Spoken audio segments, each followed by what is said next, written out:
¿Qué sucede en el país? Tendencias del acontecer nacional en Análisis Situacional. Buenas noches, bienvenidos a Análisis Situacional. Hoy nos acompaña Leopoldo Pucci, analista político, sociólogo, fue secretario general del Movimiento al Socialismo, fue diputado al Congreso y a la Asamblea Nacional, fue miembro de la Asamblea Nacional Constituyente de 1999 y este año fue galardonado con el Premio Nacional de Periodismo. ¿Cómo están las cosas? ¿Todo bien? Observando en este momento los resultados electorales y las perspectivas. ¿Qué lectura en general, qué lectura gruesa haces de lo que ocurrió el 6 de diciembre? Tenemos, digamos, en cada uno de los sectores que componen el mundo político y en la sociedad venezolana existe una cierta desilusión, ¿no? O sea, un estado de ánimo de poca emotividad en relación a la actividad política. Existe un contexto de grandes dificultades, no solo lo de la pandemia, sino grandes dificultades económicas, problemas de la gasolina, de alimentación, problemas de agua, de electricidad, que afectan a los diferentes sectores, aunque no los hagan cambiar de opinión o de inclinación. Material y sí, la parte material crea también una desilusión con liderazgos políticos en diferentes corrientes. Bueno, y eso, y al mismo tiempo existen respaldos también. Sí. Fíjate que en los estudios más recientes de Interlace aparecen muy claros algunos desajustes emocionales. Ha aumentado la tristeza, la preocupación, la molestia. Sí, entonces eso es Se mantiene alto la esperanza. El problema de esto es que se cronifique, una cronificación de la situación actual. Entonces lo que hay que buscar es el mecanismo de descronificar, es decir, que deje de ser una situación crónica y se vayan produciendo cambios en diferentes sentidos y en diferentes direcciones. Por ejemplo, la abstención. ¿Qué lectura haces de la abstención? Bueno, una parte de refuerzo de la abstención es ese clima general, pero no podemos hablar simplemente de abstención en abstracto. Es decir, hubo una abstención de naturaleza tradicional, que es un 35%, que no participa en los procesos, digamos, legislativos, de elección de parlamento. Y en los diferentes segmentos que componen el universo político hubo abstención del lado del sector gubernamental, del chavismo, hubo también abstención en el sector participacionista de la oposición, o sea, que había participado con anterioridad, y hubo una abstención del lado de la oposición que ha venido desarrollando un plan, digamos, de tipo insurreccional, y que adoptó como lineamiento político la abstención. O sea, pero no es que explícitamente ese sector tiene un porcentaje importante de la sociedad venezolana a lo largo de varios años, digamos de 2 décadas, tiene una expresión importante y en varias oportunidades se ha adoptado el plan de insurrección o de primavera o de revolución de colores, que es distinto al plan de alternancia a través de los votos, que es un plan de derrocamiento. Se recurre a esa táctica circunstancial como una inercia de la estrategia insurreccional adelantada con anterioridad. Es un movimiento táctico que tampoco resulta vigoroso o exitoso, porque esa estrategia de estos 2 años no logró los objetivos. Ahora, esa estrategia se desarrolla en un momento en que hay un cambio de presidente en Estados Unidos. O sea, esta estrategia había venido siendo adelantada bajo la administración de Donald Trump. Entonces esa estrategia hizo varios intentos y se desarrolló la estrategia de doble poder, de poder dual y la estrategia de sanciones. Y la amenaza militar. La abstención va dirigida a reforzar la idea de poder dual. Es decir, es parte de un objetivo o de una metodología estratégica. Eso fracasó. O sea, lo razonable era que se hubiera revertido esa decisión y se hubiera tomado otro camino, que era el camino de la participación electoral. Pero estamos en un periodo donde no se sabe cuál va a ser definitivamente la decisión estratégica en relación a Venezuela por parte de quienes elaboran las líneas en la Casa Blanca, ¿no? Y eso es un elemento decisivo. ¿Por qué ha fracasado? la estrategia insurreccional tantas veces y por qué ha fracasado la estrategia más reciente que combina el poder dual, la amenaza militar y la intervención? Bueno, un elemento esencial, digamos, ha sido la Fuerza Armada. Las sanciones. Sí, que, digamos, respondió negándose a ser parte de esa estrategia. La estrategia estaba dirigida a que esos tres vectores, las sanciones, el poder dual y la amenaza de intervención militar, provocaran un levantamiento militar. Entonces allí hubo una, digamos, una reacción contraria. Ese era y por otro lado, que por muy debilitado que esté el gobierno y por los numerosos equivocaciones y fallos en materia económica y social gubernamental, existe un respaldo popular importante, ¿no? Entonces no respondió ni la Fuerza Armada, que fue un cálculo equivocado, posiblemente por analistas o informantes que no conocían la realidad venezolana, o sea, falta de información, y pensaron que con facilidad ese hecho iba a ocurrir, es decir, una explosión en la sociedad, o sea, disturbios en la sociedad, reclamos, digamos, con base justa en muchos casos, pero expresados en términos de violencia, y que iba a haber una reacción por parte de la Fuerza Armada. Entonces, eso, digamos, hace un plan, no conoce bien los datos de la realidad y fracasa. Eso fue lo que ocurrió. Como consecuencia de esto fueron, digamos, despedidos de su trabajo el secretario de Seguridad, John Bolton, el propio encargado del hemisferio se desplazó hacia otra posición, digamos, en la burocracia estadounidense, hacia el Banco Interamericano, como consecuencia de no haber logrado, de haber fracasado en esa estrategia. Sin embargo, hubo una inercia y se continuó con la misma a lo largo de 2 años. Nuestras fuentes en el Departamento de Estado nos hablaban de una seguridad plena en que se produciría el derrocamiento y actuarían las Fuerzas Armadas. Había una visión inalterable. Textualmente me decían que los días de Maduro estaban contados, esperando esa reacción militar. ¿Qué pasa en el Departamento de Estado, en los factores de inteligencia norteamericanos, que han hecho una lectura equivocada de las Fuerzas Armadas venezolanas? Pero por favor respóndeme cuando regresemos de los comerciales. Ya venimos. ¿Qué sucede en el país? Tendencias del acontecer nacional en Análisis Situacional. ¿Qué sucede en el país? Tendencias del acontecer nacional en Análisis Situacional. Te preguntaba, Leopoldo, antes de continuar con el análisis de los resultados electorales del 6 de diciembre, sobre la errada interpretación, evaluación de las Fuerzas Armadas Nacional, de la Fuerza Armada Nacional Bolivariana por parte de los agentes de inteligencia, de los departamentos de inteligencia norteamericanos. Porque resulta muy evidente que la Fuerza Armada Nacional Bolivariana es bastante distinta a las Fuerzas Armadas de otros países de América Latina, donde quizás esa estrategia hubiese funcionado, como funcionó hace un año en Bolivia.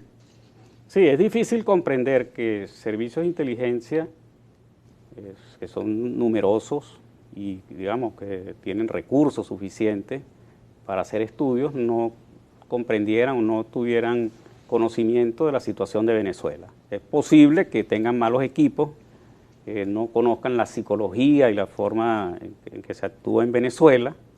Es posible también que haya sido por parte del propio estamento militar venezolano que envió señales para, digamos, distraer un poco y confundir.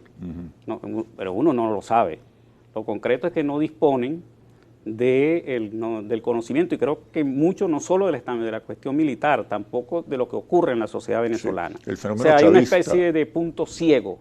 Entonces, yo creo que hay mucho de eso, especialmente en la cuestión política, salvo algunos, digamos, alguna gente en Washington que sí tiene un poco mayor conocimiento de la psicología particular de Venezuela. Pero otra cuestión muy importante en relación a la Fuerza Armada es que uno de los objetivos más importantes digamos, de la élite dirigente en Estados Unidos es desmontar la Fuerza Armada venezolana. O sea, porque aquí tenemos como una doble dimensión del conflicto venezolano. Hay una confrontación entre dos estados, el Estado venezolano y el Estado de Estados Unidos. Y al mismo tiempo hay un conflicto interno por luchas políticas entre diferentes sectores. Son dos, sí, se entremezclan, pero son dos dimensiones del conflicto. Esta dimensión entre dos estados tiene su propia racionalidad y su propia razón de ser. Es decir, y la lucha interna también es una lucha por proyectos políticos, por el poder político en lo interno. Estados Unidos tiene un objetivo geoestratégico, o sea, tiene interés en que Venezuela pertenezca al dispositivo militar, económico y político estadounidense. O sea, es una gran potencia, Venezuela es un país muy cercano y Estados Unidos tiene interés que su estructura como Estado esté incorporada al dispositivo geoestratégico estadounidense. Como sabemos, Venezuela se separó de ese dispositivo progresivamente, por diferentes episodios y por diferentes razones. Eso genera una confrontación, en la medida en que un país muy importante no acepta que ese otro Estado tenga ese grado de independencia, más allá del asunto interno, o sea de cualquier color en lo interno, de cualquier signo, cualquier tipo de política, hay ese problema en particular. O sea, no es porque se nacionalizó una empresa o porque se realizaron programas sociales o porque hay una mala administración de la gestión pública, sino la razón que enfrenta a los dos estados es una razón geopolítica. Adicionalmente, simultáneamente hay una lucha política entre factores internos, ¿no? Que tiene también su propia racionalidad. Quieres aplicar un determinado tipo de gobierno, realizas una mala o buena gestión, entonces eso crea confrontaciones al interior. Por eso yo he planteado que deben realizarse una especie de dos negociaciones. Comparten el mismo objetivo, que es el derrocamiento. Se ha impuesto la línea de derrocamiento porque es un Estado muy poderoso y la impone. Entonces, el mecanismo utilizado por un Estado muy poderoso ha sido el de intentar el derrocamiento, pero por sus propias razones, no por lo que ocurre en particular dentro de Venezuela, porque el gobierno de Estados Unidos, incorporado la oposición. El gobierno de Estados Unidos puede tener muy buenas relaciones con países con cualquier tipo de sistema de gobierno. O sea, puede tener con un reinado, con una monarquía, con dictaduras, con democracias, digamos, más perfectas o menos perfectas. O sea, puede tener diversos tipos de relaciones independientemente del tipo de gobierno. Lo que en este momento no acepta, digamos, el gobierno estadounidense es que Venezuela no sea parte de su dispositivo geoestratégico. Entonces, como se entremezclan los diferentes conflictos, el interno, propiamente dicho, que hubo fuerzas políticas que con legitimidad buscan cambios internos, que no es exactamente siempre por las mismas razones que el gobierno estadounidense busca el cambio. Pero como se entrecruzan, se produce una confusión. Yo decía, en el plano de la negociación entre los dos estados tiene que producirse un armisticio, porque ese es el enfrentamiento más grande que hay. O sea, las sanciones no las ha tomado un factor interno en Venezuela. O sea, que un barco no pueda partir o que no pueda hacerse una transferencia para una compra, eso es un asunto entre dos estados. Exacto. Y entonces esos dos estados tienen que negociar el estatus de Venezuela, pueden llegar a acuerdos, un armisticio puede significar que Venezuela garantiza su neutralidad frente a un conflicto mundial. O sea, pueden discutirse diferentes variantes, ¿no? en relación a cómo es la relación geopolítica entre los dos estados. Pero eso es un punto que hasta ahora no ha habido ninguna mesa de negociación sobre ese aspecto. Ahora, ese es un punto crucial. Y en el corazón de ese asunto crucial está la Fuerza Armada, que es el que garantiza esa independencia y esa ubicación geoestratégica de Venezuela. Entonces, es una negociación particular. entre dos estados, de estado a estado, cómo va a ser la relación. Va a ser una relación parecida a la de Panamá, va a ser una relación parecida a la de hace 40 años. Venezuela, su Fuerza Armada ha cambiado muchísimo, tiene otro tipo de armamento, tiene otro tipo de doctrina militar, tiene otros escenarios de adversarios o de enemigos desde el punto de vista militar. Entonces, eso es una realidad. Y además estamos en el Caribe, o sea, estamos próximos, es decir, eso es un hecho concreto que hay que negociarlo, no en el sentido de ceder, sino de acordarse. Y llegar a acuerdos de cooperación, convivencia, de respeto, sin que necesariamente tenga que reintegrarse Venezuela o acoplarse al dispositivo geoestratégico estadounidense. Tampoco necesariamente se integre a otro dispositivo. Sí, uno de los puntos claves sería que Venezuela la neutralidad. Puede comprometerse, y bueno, hay razón para ser enemigos de Estados Unidos. Ahora, la única solución no es o eres parte integrante de su dispositivo o eres enemigo. Hay una tercera opción. Tienes buenas relaciones y conservas plenamente tu independencia y tu soberanía.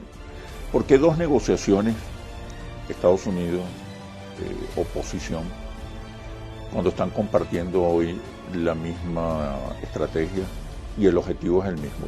Pero por favor me responde cuando regresemos a los comerciales. Ya venimos. ¿Qué sucede en el país?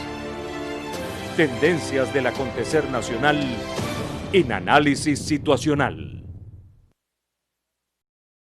¿Qué sucede en el país? Tendencias del acontecer nacional en Análisis Situacional. Me decías, Leopoldo, que hay dos negociaciones, una con los factores internos, políticos internos, y otro con los Estados Unidos. ¿Por qué si pareciera que comparten la misma estrategia y el mismo objetivo? E incluso pudiéramos decir que la estrategia de la oposición está relacionada, supeditada a la estrategia norteamericana con relación a Venezuela. Bueno, es que no debería estar supeditada, porque hay una contradicción particular interna en el país por razones propias de la situación entre diferentes fuerzas políticas y sociales, y hay un campo muy amplio para acordarse sobre el tipo de economía que queremos, sobre el tipo de comercio que queremos, sobre el tipo de relaciones sociales que queremos. O sea, hay diferencias, pero hay probabilidades grandes de convivir con esas diferencias. O sea, concesiones mutuas, tipo de economía, tipo de propiedad, tipo de sistema político. O sea, si hay que perfeccionar, mejorar o superar las limitaciones actuales del sistema, entonces se puede llegar a acuerdos para mejorarlo, porque son asuntos de convivencia entre factores que van a seguir viviendo toda la vida juntos. Entonces, eso es son enfrentamientos, hay lucha por el poder que es legítima entre élites políticas, competencia. Bueno, todo eso se puede estructurar. Ahora, la relación entre Estados es algo superior, ¿no? Es un término superior que depende de la interrelación entre los dos Estados. O sea, un cambio en la conducción política interna de la sociedad venezolana no puede significar que Venezuela entra en el dispositivo geopolítico estadounidense. O sea, los problemas de independencia y de soberanía son trascendentes, ¿no? y están establecidos plenamente en la Constitución. O sea, no son unos simples acuerdos transitorios. O sea, puede haber alternancia en el Ejecutivo Nacional, pero no es que un día tienes una relación colonial y 4 años después tienes una relación independiente.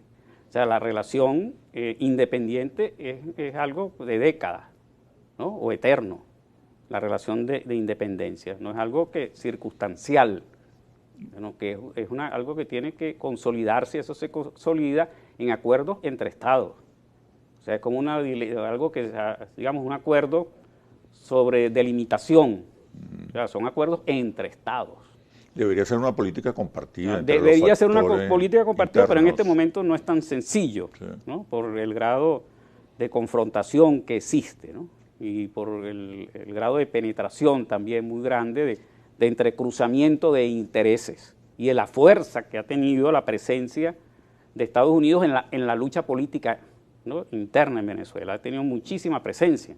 Digamos, ha incidido directamente en el acontecer, porque claro, es una especie de astro, ¿no?, que irradia muy fuertemente y tiene presencia también fuertemente, porque eso no es solamente un hecho político, sino que es un hecho cultural. Entonces tiene muchísimo impacto en todas las actividades de la sociedad. Pero en todo caso lo que planteo es que puede ser una mesa, 2 mesas, eso no es el punto. Estoy tratando de decir que hay 2 dimensiones. 2 dimensiones, exacto. Y que las 2 dimensiones se amalgaman y que una tiene que tener una solución, una negociación. Esa solución es entre los estados. Y que la negociación en términos del conflicto político interno, que uno de los puntos es cómo evolucionar en la alternancia en el Ejecutivo sin que haya ruptura del sistema.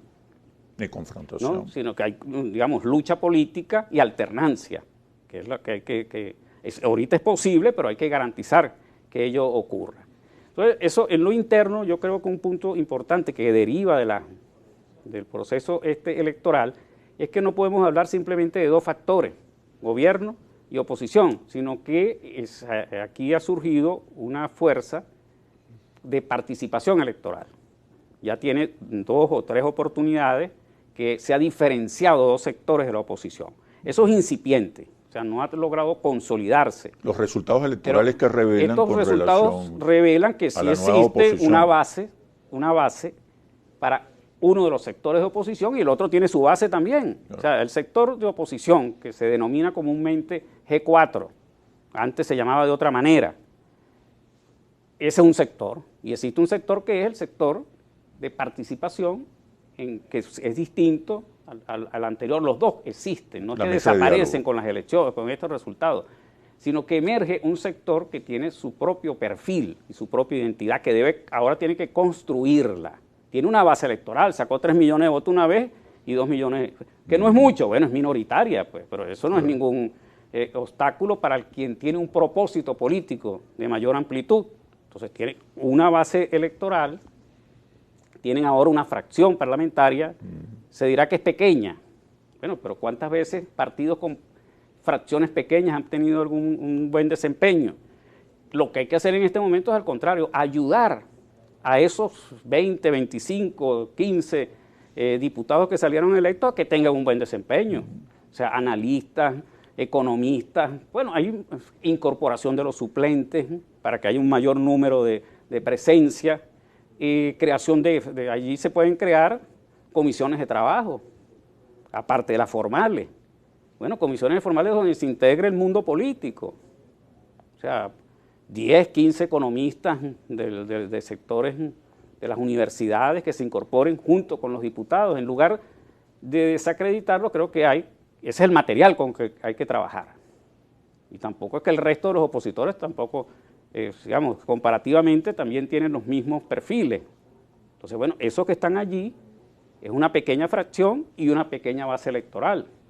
Bueno, es un punto de arranque para la reconstrucción del sistema político venezolano que requiere una oposición electoral. Exacto. Entonces hay que tenderles la mano. Para eso es muy importante ver cómo evoluciona la política de Estados Unidos y la Unión Europea. O sea, si la Unión Europea continúa con una política de derrocamiento o pasa a una política de respaldo a un esquema electoral. Entonces respalda a esta gente, les da aliento, porque mientras la gente crea que los países europeos y Estados Unidos van a tumbar al gobierno, entonces hay una ilusión y una frustración simultánea. Entonces, lo importante es al revés, decir, mire, ustedes tienen que hacer el trabajo, tienen que de nuevo recomenzar el trabajo que se inició en 2006, 2007, de reconstruir una fuerza electoral grande. Tiene que haber por parte de los poderes fácticos. O sea, la Iglesia, la Conferencia Episcopal, tiene también que pasar de una línea de derrocamiento insurreccional a tenderle la mano a estos diputados y ayudarlos, ponerle a su disposición 5 o 10 asesores. ¿Qué falta? De los 10 asesores de primer nivel que inclusive puedan tener oficinas de la Asamblea Nacional y declarar y hacer actividad política. ¿Qué falta para que esta oposición emergente termine de constituirse en una alternativa, en una opción, en una referencia? Pero me respondes cuando regresemos a los comerciales. Ya venimos. ¿Qué sucede en el país? Tendencias del acontecer nacional en Análisis Situacional. ¿Qué sucede en el país? Tendencias del acontecer nacional en Análisis Situacional. Te preguntaba, Leopoldo, ¿qué falta para que esta oposición emergente, esta oposición democrática emergente, esta nueva oposición, le llaman uno, logre constituirse en una opción, en una alternativa? Yo creo que los resultados electorales de esta nueva oposición son interesantes. 1 de cada 3 votos, recibió 1 de cada 3 votos, a pesar de una campaña corta, de una presentación dividida frente al electorado, dificultades en la comunicación, una campaña dispersa, pero sacaron 2 millones de votos. 1 de cada 3 votos fueron para esta oposición. ¿Qué falta para que se termine de constituirse en una opción, en una referencia, en un factor relevante para influir? Sí, cada sector o segmento tiene que revisar sus problemas que se expresaron en el acto electoral, en todos. Estados Unidos tiene que revisar su política, el gobierno tiene que revisar qué problemas tuvo, independientemente de que haya tenido mayoría, tiene que revisar cuáles problemas tuvo y se reflejaron en el acto electoral. El sector abstencionista tiene que revisar su política y el sector de oposición que participó en las elecciones también tiene que revisar qué pasó, por qué no logró encarnar y expresar a una voluntad mayor durante el proceso electoral. Entonces, uno de los puntos importantes es que tiene que decidir constituirse como un segmento con su propio perfil y sus propias delimitaciones, es decir, un acto constitutivo. Hubo un primer inconveniente que los primeros pasos, o algunos de estos pasos se dieron a través de aquello que se denominó la mesita. Entonces, era peyorativo, pero después de todo tuvo algunos elementos que resultaron positivamente, pero eso no es lo importante. Lo importante es que como acto de constitución, en la mesa participaba también el sector gubernamental. Entonces no había una separación. No se constituyó una fuerza electoral opositora independiente, sino que el acto simbólico más importante fue un acto conjunto. Ahora, el ícono o los íconos eran algunos dirigentes del gobierno, que se diferenciaran. Entonces impidió que fuera percibida completamente por el resto de la sociedad como una fuerza independiente del gobierno. Entonces, se vieron como unos invitados a la mesa del gobierno. Como unos invitados. Entonces, claro, el peligro es, con la nueva fracción parlamentaria y con este sector, es que sea un simple comodín. O sea, ¿cómo evitar ser un simple comodín del sector gubernamental? Entonces, un elemento importante es que tiene que ser independiente del sector gubernamental, con su propio perfil, pero también asumirse como independiente del otro sector. O sea, una separación clara y franca del sector no ocurrió hasta ahora, porque hasta no se percibe completamente. Por la idea de que es una sola franja, o un solo segmento, con matices simplemente. Y yo creo que más bien le hace bien hacer un acto diferenciador completo, o sea, por su propia dirección. Pueden confluir en algún momento en el futuro, pero necesitan transitar un camino de independencia y de fuerza propia, ¿no? Con una altísima distinción. No ocurrió así completamente, porque siempre hay toda esa presión social a través de los mensajes, de las redes sociales. Algunos momentos te abruma y te arrollan acontecimientos como acontecimientos como el que ocurrió en enero del 2019, ¿no? Una ilusión óptica. Entonces te abruma y te arrolla y te pliegas. Entonces son momentos donde hay que, siendo minoría, saber decir no. Entonces, bueno, eso lo pongo como ilustración del pasado, ¿no? Es decir, es muy importante que, siendo muy pequeño o muy grande, establecer ese sector, vamos a ponerle participacionista para poder describirlo, algunos lo llaman moderado, cualquier nombre que queramos utilizar, tiene que distinguirse completamente del gobierno, eso no significa ser más agresivo ni nada por el estilo, y distinguirse completamente de la oposición que mantiene un camino de tipo, digamos, insurreccional o desenlace de ruptura, o sea, que está extraparlamentaria. En este caso, hasta puede ser utilizado ese término, muy utilizado en otros países, que es la oposición antisistema o oposición extraparlamentaria. Bueno, esta que ahorita participó es una oposición parlamentaria. Es una oposición dentro del sistema, pero no un comodín del gobierno. Entonces, claro, es algo que hay que, mucha sutileza quizás en algunos momentos, pero es un elemento que esas sutilezas son muy importantes para la gente y para la población. Mira, eso implicaría contar con una dirección política compartida, una dirección política común y una comunicación compartida.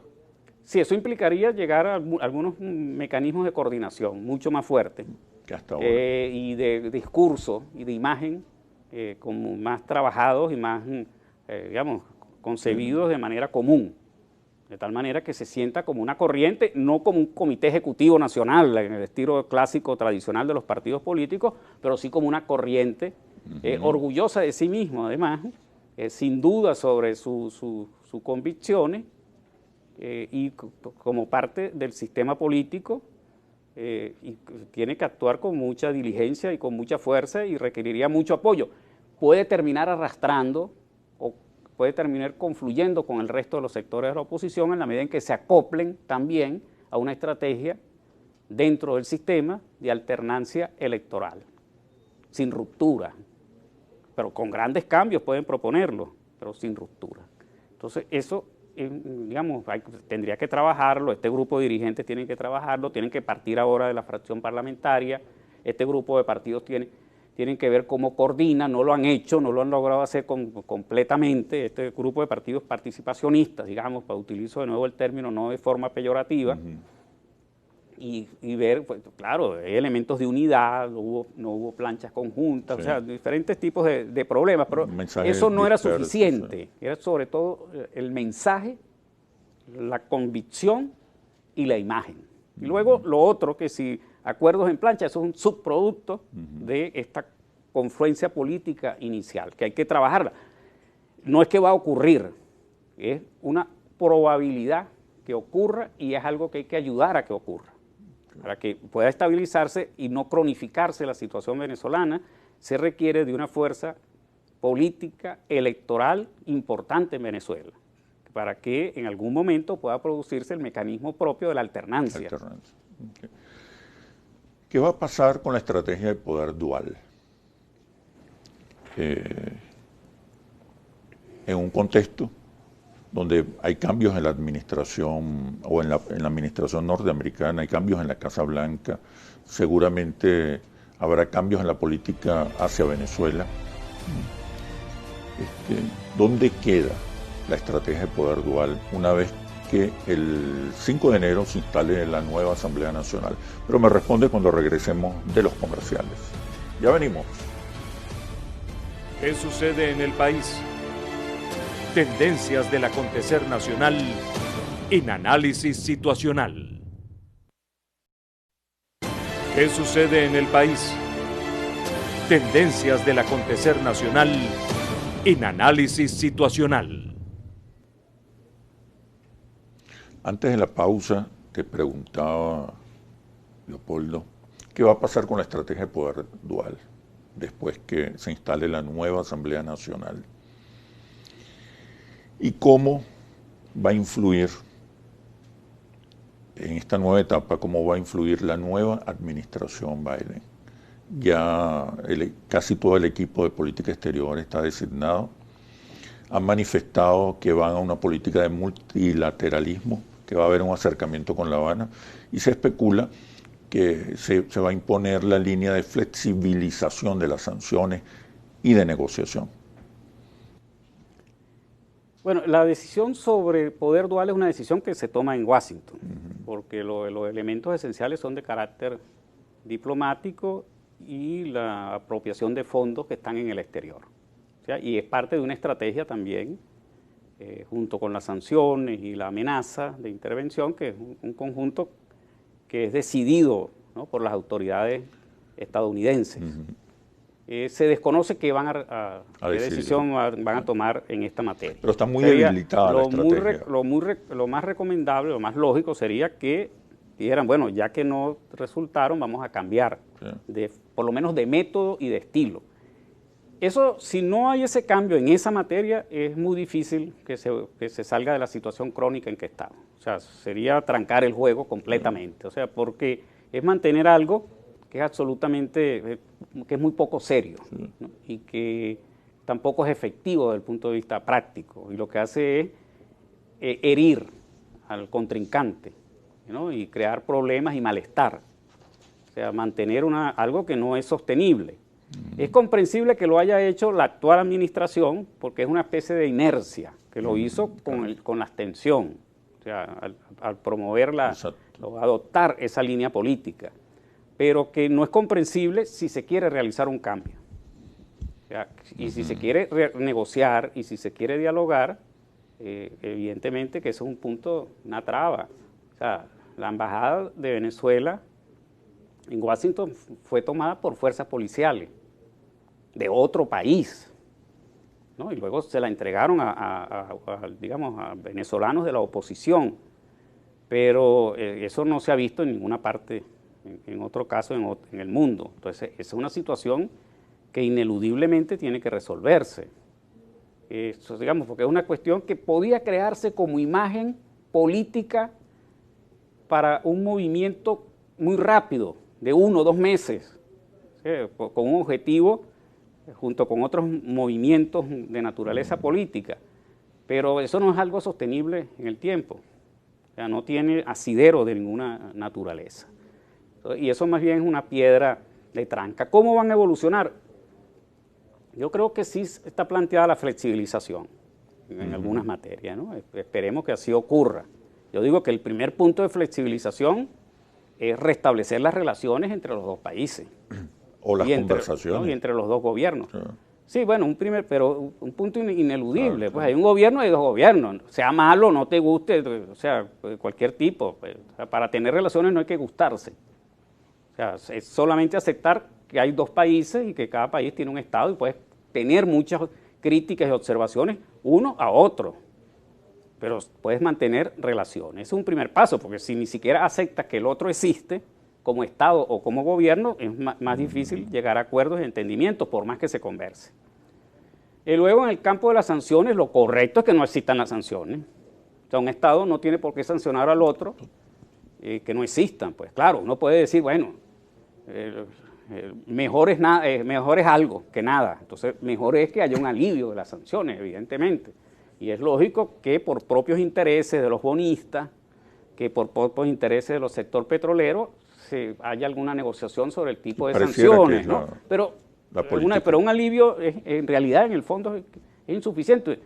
Uno puede estar en desacuerdo con lo que ocurre en otro país en el mundo, o sea, no le gusta el gobierno, pero no por eso vas a tomar medidas que afectan a la población, coercitivas y que afectan al otro Estado. O sea, no vas a imponer digamos, no puede salir un buque de petróleo de Venezuela porque llaman por teléfono al dueño del buque y no puede continuar llevando petróleo. Ese tipo de relaciones en el mundo actual, eso no es lógico. Entonces eso debería desaparecer, pero como las cosas son lentas, seguramente va a haber flexibilización y alivio. Y posiblemente en lo del poder dual, digamos, el sentido común diría, bueno, vamos a dejar eso de ese tamaño, ya eso no funcionó y vamos a mantener un diálogo y una negociación. Ahora, en el fondo, lo más importante sería, pero es más difícil que se comprenda, que el gobierno de Estados Unidos se proponga cambiar de objetivo. O sea, que no tenga en mente que Venezuela reingrese o ingrese a su dispositivo geoestratégico en los términos en los que puede estar otros países, como digamos, yo decía, por ejemplo, Panamá o otro país, Colombia, ¿no? O Colombia, sino que se acepte que Venezuela tiene ese tipo de soberanía, ese tipo de independencia, pero que al mismo tiempo hay acuerdos de cooperación y de colaboración, que en algunos espacios y en algunas esferas puede colaborarse en materia de inteligencia, ¿no?, y de seguridad, que en algunos espacios puede colaborarse en materia de defensa. Pero los nuevos nombramientos más bien indican que se impone una corriente, la corriente denominada liberal intervencionista, que sostiene que los estados liberales deben intervenir por vía militar o política en otros estados. Sí, bueno, para lograr sus objetivos. Es una definición doctrinaria de quienes están allí. Eso puede... Podría... Esa es la definición que se le da a la prensa, a los medios, a quien fue designado al frente del Departamento de Estado. Muy bien, esa corriente, si no tiene un punto ciego, no puede llegar a una comprensión de la realidad venezolana. Sí, en verdad la llega a comprender. Ahora, si considera que digamos, que está en un estado totalitario y que Venezuela es equivalente a Polonia en 1955, entonces evidentemente que esa corriente se traduciría en un intervencionismo incluso por medios militares, ¿no? Si llegan a esa conclusión. Ahora, si son más realistas y comprenden qué es lo que ocurre con sus problemas en Venezuela, digamos, sin endulzarlo, lo que ocurre en nuestro país en este momento, entonces no tienen por qué plantearse una intervención liberal en países que no son, que son supuestamente totalmente contrarios. Ya vamos a terminar, nos quedan muy pocos segundos. El chavismo tuvo 4.200.000 votos. Es una fuerza importante. Yo creo que con esta votación se desmiente definitivamente que el chavismo no existe, como indican algunos analistas, que el chavismo es una minoría ínfima, que no llega ni al 10%. Pero ¿qué reto se le plantea al chavismo? Rápidamente, ¿qué reto se le plantea al chavismo con una votación que no es mala, que no indica una debilidad profunda definitiva, pero que revela debilidades importantes? Sí, tiene una fuerza importante, quizás más consolidada y más fuerte que en otros momentos. Es un tercio del país. La fuerza no solo se mide por número, sino creo que ahorita pudiera también decirse un sector más cohesionado, bastante cohesionado. Tiene una merma, tiene la normal del desgaste, claro, y adicionalmente los numerosísimos errores y acciones que ha tomado, tanto desde el punto de vista económico, sectarismo político, todo digamos, lo que uno sabe que ocurre en el país, errores en materia de gestión pública, hechos terribles de corrupción, que a lo largo del tiempo, que afectan evidentemente a este sector que requiere reflexionar y revisarse, en función de que, mejorar los aspectos que lo perjudican y lo dañan. Algunos ya son cicatrices que quedan con el tiempo, pero todo movimiento político es capaz de renovarse y de superarse a sí mismo. Ellos tendrían que mejorar la gestión, superar el sectarismo, dar las garantías de las posibilidades de alternancia en el futuro, abrirse al diálogo, de las conversaciones y en particular en materia económica mejorar la situación de los servicios públicos y la vida de la gente. O sea, tienen numerosos retos y muy fuertes. Eso no significa que hayan desaparecido, ni que no, eso no tiene nada que ver con la realidad. Ya es un hecho político, porque es algo de 20 años y ya está consolidado en la vida política nacional. Y por lo menos un tercio del país sigue al chavismo. Sí, ya existe como una fuerza cultural y política. Una base social, electoral, política, muy fuerte. Sí, tiene una figura histórica ya, ¿no? Que aparece muy bien posicionada como símbolo en el conjunto de los venezolanos. Tiene que reajustar su discurso, reajustar su programa y sobre todo las conductas. Perfecto. Bueno, Leopoldo, muchísimas gracias por este análisis situacional. Muy, muy interesante. Claro, muchas gracias. Y bueno, sigo leyendo todos los días, el día a día, y cada semana tu análisis periódico. Gracias, siempre viendo el programa. Bueno, Premio Nacional de Periodismo, muy merecido. Gracias. Los espero en un próximo análisis situacional por Globovisión, el canal de la paz y la reconciliación. Hasta pronto.